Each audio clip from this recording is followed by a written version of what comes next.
Começo por cumprimentar a senhora Ministra, o seu Secretário de Estado. Senhora Ministra, quando no dia 15 tivemos aqui, a senhora Ministra anunciou que iria colocar em segunda consulta pública, dia 15 de novembro, a PEPAC. No entanto, não o fez e hoje deu-nos aqui como desculpa o facto de não o ter feito, porque estava marcado uma reunião do Conselho de Ministros da Agricultura Europeu para debater nomeadamente a questão da energia. E eu tenho uma dupla pergunta para lhe deixar sobre esta matéria. Primeiro, quais são as conclusões que houve relativamente a esta matéria, sobre a qual, aliás, na última audição, foi uma das matérias sobre as quais eu questionei a senhora Ministra, relativamente ao novo PEPAC, porque é um dos problemas maiores que enfrentamos e dos maiores desafios que se está a enfrentar atualmente. E o segundo era, se quando a senhora Ministra nos anunciou aqui prazerosamente esta data, ainda desconhecia a realização de um Conselho de Ministros Europeu. Porque uma das coisas não pode excluir a outra, senhora Ministra, e permita-me que nós estamos um bocadinho cansados dos anúncios e um Conselho Europeu não se marca de um dia para o outro e, portanto, presumo que já o soubesse. E porque é que não o informou, como deveria, com toda a clareza e transparência, à Assembleia da República, que é isso que devemos fazer. Fruto deste atraso, que só é imputável, aliás, ao seu Ministério, aquilo que deveríamos ter conhecido já desde o dia 15, só na passada sexta-feira é que de facto se tornou público. O que fez com que esta audição, que aliás foi aprovada com base no pressuposto que já teríamos algum tempo de discussão e algum tempo para a análise também e a audição e a auscultação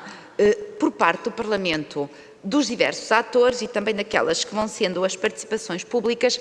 E não, senhora Ministra, não, escusa de dizer aquilo que me disse a outra vez, que era o PSD podia acompanhar a senhora Ministra. Como já lhe disse, nós não temos que fazer isso, nem é assim que deve ser. E, portanto, a verdade é que nos retirou também esta possibilidade de escrutínio com o atraso que é imputável ao Ministério por não ter a tempo tornado público a documentação como era suposto ter acontecido antes deste agendamento. No entanto, não obstante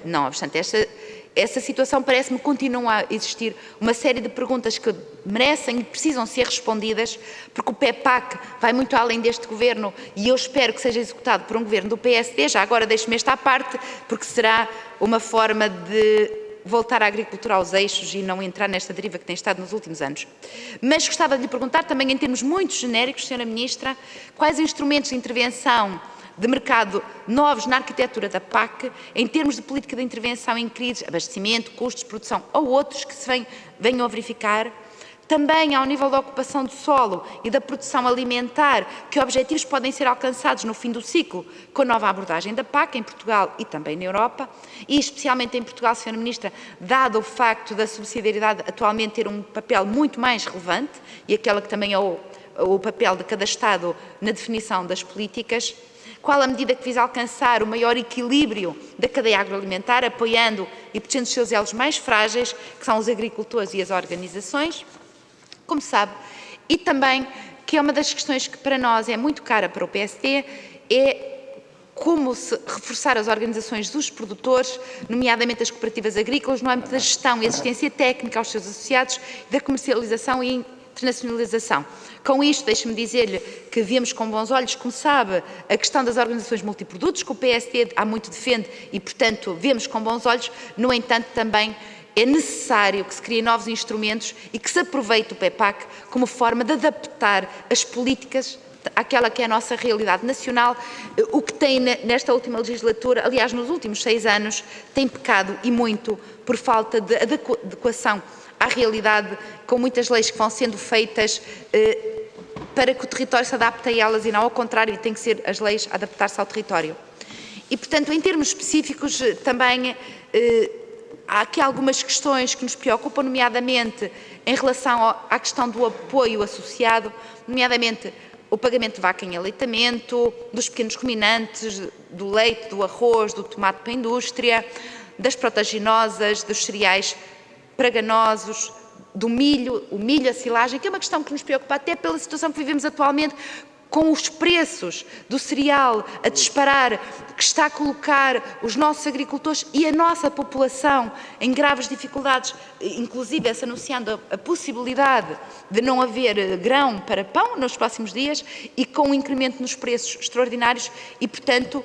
gostávamos que se nos confirmava a alteração da composição atual do sistema de pagamentos ligados à produção, de forma a nela incluir os apoios à produção dos cereais de outono e inverno e do milho, na versão grão e silagem, e qual é o valor previsto no caso de tal estar a acontecer.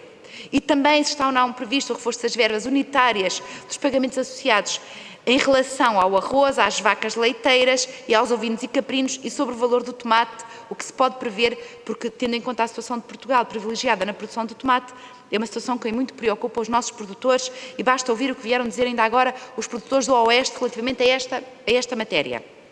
Também, qual é o cenário que está previsto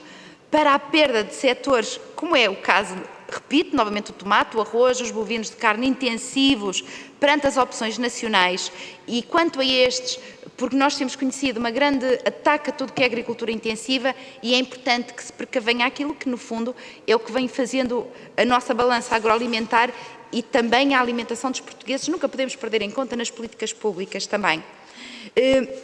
E vai haver ou não um reforço das verbas da PAC para estes setores e como também. E há aqui outra questão, Sra. Ministra, que eu gostava, sobre os pagamentos do ecorregime já falou bastante, mas também sobre a questão da gestão de riscos. Desisteu-se da opção dos fundos mutualistas, existirá um reforço dos seguros de prevenção de calamidades, constantemente até fruto das alterações climáticas, vamos conhecendo casos de calamidades e que é necessário tomar medidas ad hoc em cada caso concreto, que nunca chegam naquelas que são as necessidades efetivas aos produtores e, portanto, é importante que neste novo quadro, em tempos de alterações climáticas, também se faça esta previsão fundamental para quem não tem seguros de colheitas e para que se possa realmente fazer face aos prejuízos efetivos destes produtores. E numa nota muito final, Sra. Ministra, ficamos satisfeitos que finalmente haja os 3 regulamentos, porque eles eram fundamentais até ao fim do ano. Lamentamos, sim, que não tínhamos visto o governo português, embora tenhamos visto os nossos eurodeputados a lutar por uma PAC que seja verdadeiramente ajustada às nossas necessidades e que aposte também naquelas que são os grandes problemas vividos pelos agricultores, nomeadamente o aumento em mais de 50% dos fitofármacos, o aumento dos custos de produção no seu conjunto, muito fruto daquelas opções e que são aquelas políticas que temos visto o Partido Socialista refém de partidos extremistas e que têm muito pouco a ver com a produção e com aquelas que são as necessidades do território. Muito obrigada.